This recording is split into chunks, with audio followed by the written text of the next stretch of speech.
नमस्कार. आज आपण बनवणार आहे आम्रखंड. यासाठी लागणारं साहित्य स्क्रीनवरती मेन्शन केलंय. आज आपण अर्धा किलो दहीचा आम्रखंड बनवणार आहे. यासाठी मस्लिन क्लॉथ घेऊ. त्याच्यात आपलं अर्धा किलो दही आपण पाणी गाळण्यासाठी ठेवायचं आहे.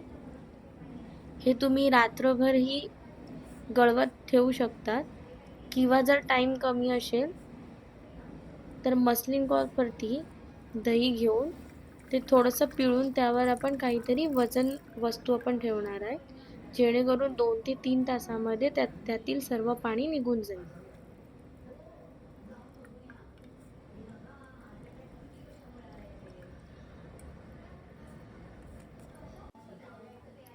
यावर आपण दगडी खलबत्ता ठेवायचा आहे. 2 ते 3 तास झाल्यानंतर आपण हा खलबत्ता काढून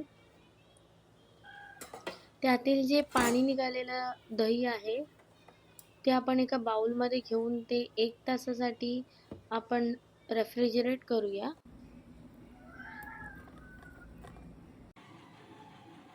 आता आपण आंबा कापून त्याची प्युरी करून घेऊया.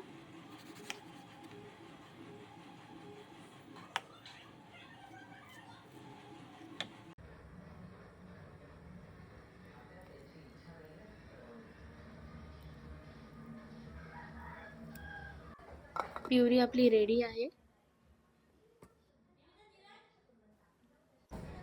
आता एका कपमध्ये थोडंसं कोमट दूध घेऊन त्याच्यात थोडंसं केसर टाकून आपण विरघळून घेऊया.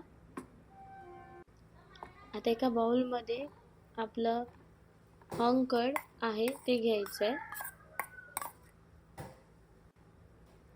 त्याच्यात आपलं केसरचं दूध टाकून घेऊया. आता ह्यात थोडंसं मिल्क मेड टाकूया, थोडी वेलची पूड, थोडं जायफळ व 2 ते 3 चमचे पिठी साखर.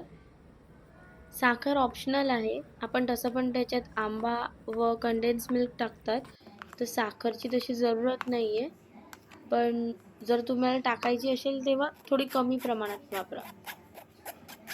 आता हे आपण चाळणीने गाळून घेऊया, म्हणजे जर त्याच्यात काही लम्स असतील तर ते निघून जातील आणि एक स्मूथ टेक्स्चर आपल्याला मिळेल श्रीखंडाचं. आता आपण ह्यात मँगो प्युरी टाकू व थोडेसे कापलेले मँगो पीसेस हे आपण एकजीव करून घेऊया. आता 3 ते 4 तास आपण त्याला रेफ्रिजरेट करूया आणि हे सर्विंगसाठी रेडी आहे. मार्केटच्या खूप गोड व प्रिझर्वेटिव्हने भरलेल्या आम्रखंडापेक्षा घरगुती आम्रखंडाचा आस्वाद घ्या. लाईक अँड कमेंट करा आणि सांगा ही रेसिपी कशी वाटली.